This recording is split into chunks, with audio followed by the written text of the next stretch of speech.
Tudo começou com uma decisão que parecia pequena. Uma escolha estratégica, quase invisível no meio de tantas tensões políticas. Mas em poucos meses, ela mergulhou a América do Sul na guerra mais sangrenta da história. Um país isolado, cercado por potências maiores, desafiou 3 nações ao mesmo tempo. E o mais impressionante, no começo ele não só resistiu, ele estava vencendo, avançando rápido, tomando territórios, mostrando uma força que ninguém esperava. Como isso foi possível?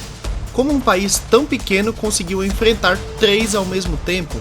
E o que levou o Brasil a quase perder o controle do seu próprio exército? Essa não é só uma guerra, é uma história de ambição, erro e sobrevivência. Essa é a história da Guerra do Paraguai.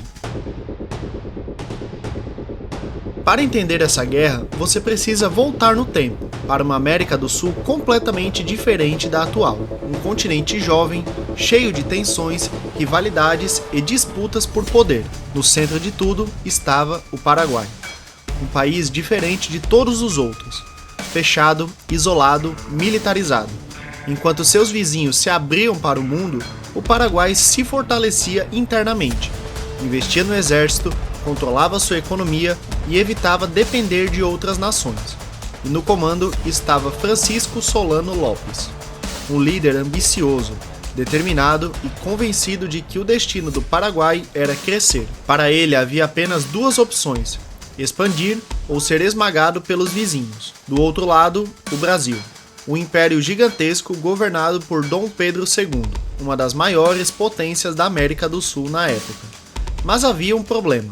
O Brasil vivia interferindo nos conflitos do Paraguai, apoiando governos, influenciando decisões, moldando o equilíbrio da região.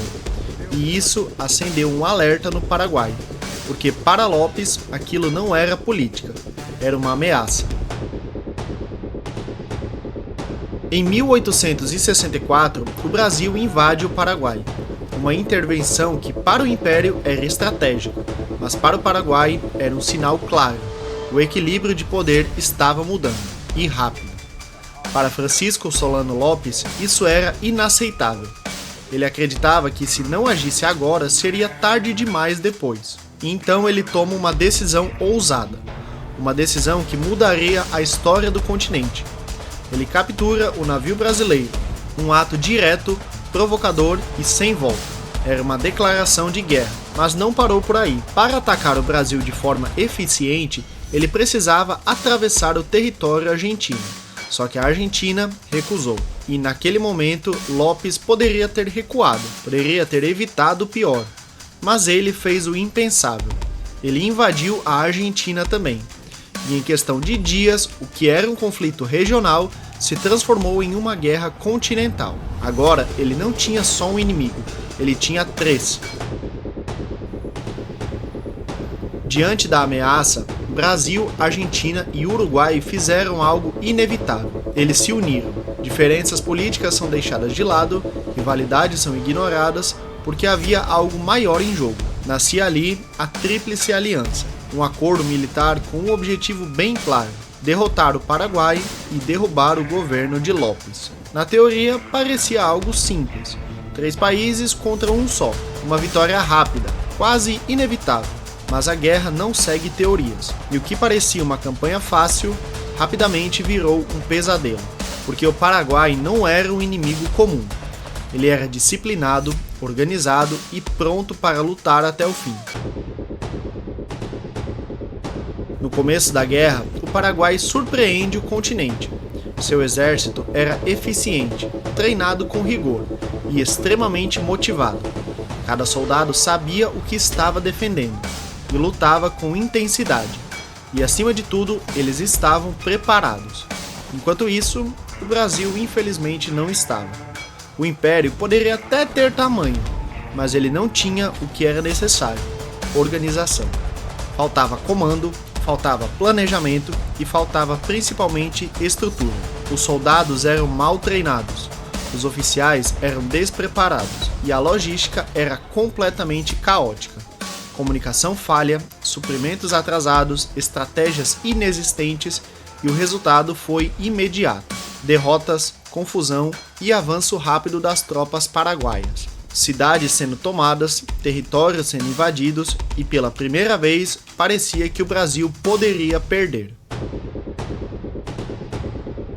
Mas então algo mudou o rumo da guerra, um momento que foi decisivo, uma batalha que definiria o futuro daquele conflito, a Batalha do Riachuelo. No meio dos rios, longe dos campos tradicionais de guerra, o destino começou a mudar. Isso porque a Marinha Brasileira entrou em ação, e dessa vez preparada.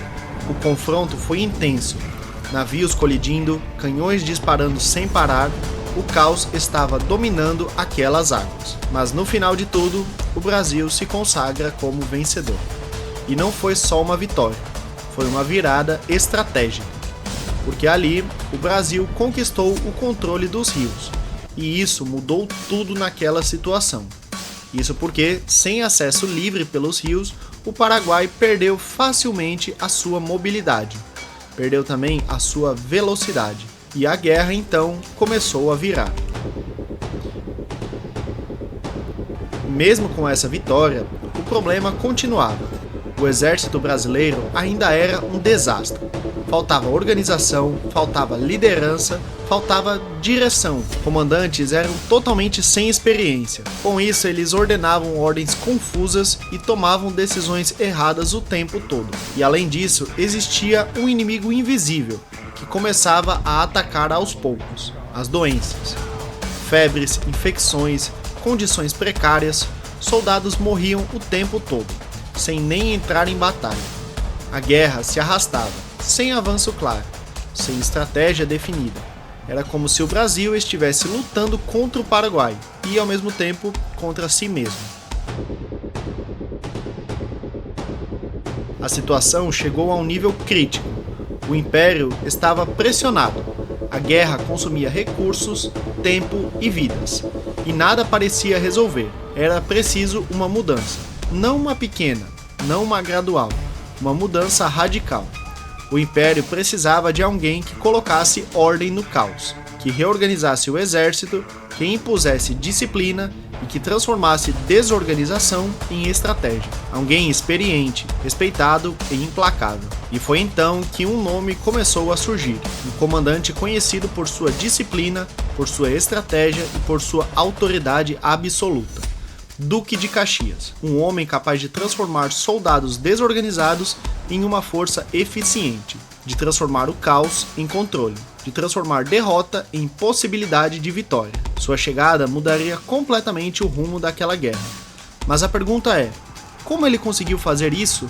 Como um único comandante foi capaz de transformar um exército à beira do colapso em uma máquina de guerra? Bem, isso você só vai ver na próxima parte. E se você quiser continuar acompanhando essa história, se inscreva no canal para não perder a próxima parte do vídeo.